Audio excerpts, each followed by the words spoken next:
کیا ہوگا کوک کو آپ کھولیں گے؟ فراز نام ہے، مہد. کیا ہوگا جب آپ کوک کو زور سے ہلا کے کھولیں گے؟ ایکسپلوژن ہوگا نا، کوک باہر آ جائے گی، ٹھیک ہے نا. لیکن پانی کو آپ کتنا بھی ہلا کے کھولیں ایسا کوئی چیز نہیں ہوگی. یہ کیا ہے؟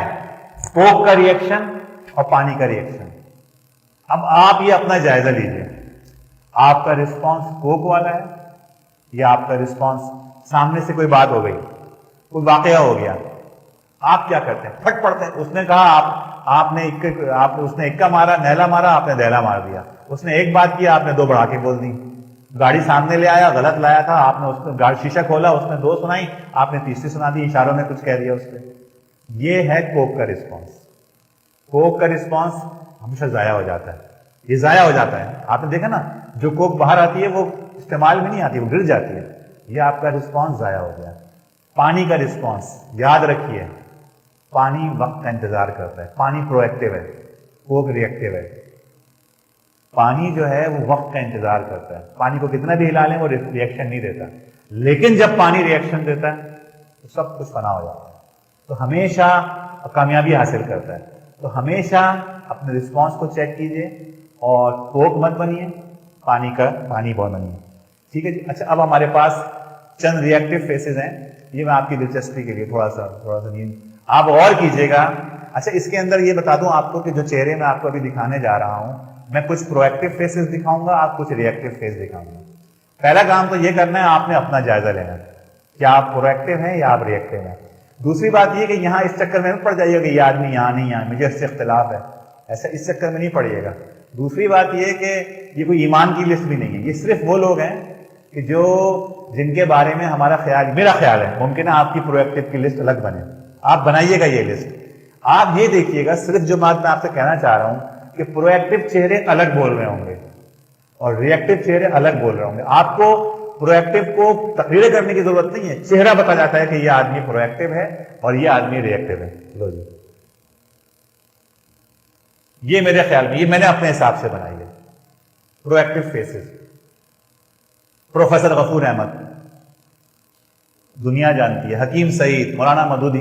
سید مودودی، آپ نے وہ جملہ پڑھا ہوگا یا میں یاد دلاؤں گا، نہ پڑھا ہو ذرا جملے کو غور سے سنیے گا. پرو ایکٹیویٹی کے لحاظ سے آئیڈیل جملہ ہے. میں نے یہ فیصلہ کیا ہے، اگر میرا دامن کانٹوں سے الجھ جائے تو میں دامن کا وہ حصہ کاٹ کے آگے بڑھ جاؤں گا، اپنا کام نہیں چھوڑوں گا. پرو ایکٹیویٹی. اس چکر میں نہیں پڑھنا میں جواب، اگر میں جواب دینے لگ گیا تو تحریم القرآن کون لکھے گا، پھر دینیات کون لکھے گا، خطبات کون لکھے گا. اتنا بڑا عظیم الشان جو تحریک اسلامیہ کام ہے، اگر سید مودودی نے جواب دینے شروع کیا ہوتے تو کیا سید مودودی جو ہیں وہ یہ سارا کام کر پاتے کہ یہی کام کر رہے ہوتے؟ کبھی جواب نہیں دیا. سید مودودی رحمۃ اللہ علیہ لاہور میں اچرا میں رہا کرتے تھے. اچرا کی جو مسجد تھی وہاں وہ جمعہ پڑھنے جاتے تھے. اس مسجد کے امام صاحب سخت مخالف تھے جماعت کے، اور اتنے مخالف تھے کہ وہ جمعے کو تقریریں اکثر مولانا مودودی کے خلاف کیا کرتے تھے. اور مولانا مودودی اگلی صف میں اتحیات کے انداز میں ایسے ہاتھ باندھ کے بیٹھا کرتے تھے. لوگ ان سے کہا کرتے تھے کہ مولانا آپ یہاں جمعہ ہی نہ پڑھیں، عجیب سی بات لگتی ہے کہ وہ آدمی آپ پہ تنقید کر رہا ہے اور نازیبہ انداز میں، اور آپ اگلی صف میں چوتھے پانچویں آدمی آپ بیٹھے ہوئے. مولانا نے کہا نہیں، مجھے ایسی کوئی وجہ سمجھ میں نہیں آتی کہ میں یہاں نماز چھوڑوں. ایک دن تو حد ہو گئی. حد یہ ہوئی کہ مولانا مودودی کے بارے میں انہوں نے کہا کہ وہ شخص جو مولانا مودودی کو مانتا ہے، اس شخص کے مرنے کے بعد اس کی قبر کے اوپر اگنے والی گھاس کو جو بکری کھاتی ہے، میرے خیال میں اس بکری کا دودھ بھی حرام ہے. سوچئے، اور سامنے وہی شخص بیٹھا ہوا ہے. اس کو، اور وہ شخص نہیں اس کو ماننے والا، اس کو ماننے والے کی قبر کے اوپر جو گھاس اگتی ہے، اس گھاس کو جو بکری کھاتی ہے، اس بکری کھانے والے، اس بکری کا دودھ بھی حرام ہے. مولانا باہر جماعت کے لوگ جمع ہو گئے. مولانا نکلے تو مولانا نے دیکھا جماعت کے لوگ کھڑے ہیں. مولانا گئے ان کے پاس، انہوں نے کہا مولانا حد ہو گئی ہے، اب تو آپ اس مسجد کے میں نماز پڑھنی بند کیجیے اور ہم اس کا علاج کریں گے. پھر مولانا نے کہا مجھے ایسی کوئی حدیث نہیں ملتی کہ مودودی کی مخالفت کرنے والے کے پیچھے نماز جائز نہیں ہے، میں تو یہی نماز پڑھوں گا. پرو ایکٹیویٹی. مولانا صاحب ری ایکٹیو تھے، یہ پرو ایکٹیو تھے. اور پھر ہوا یہ کہ وہ صحابی بعد میں جماعت کے رکن بنے. تو یہ ہے پرو ایکٹیو اپروچ. آپ دیکھتے جائیے، اس کے اندر جو ہے آپ کو یہ میری پرو ایکٹیویٹی کی لسٹ ہے. ایک اور واقعہ سناؤں آپ کو. وہاب ریاض، نیچے سے تیسرا آدمی.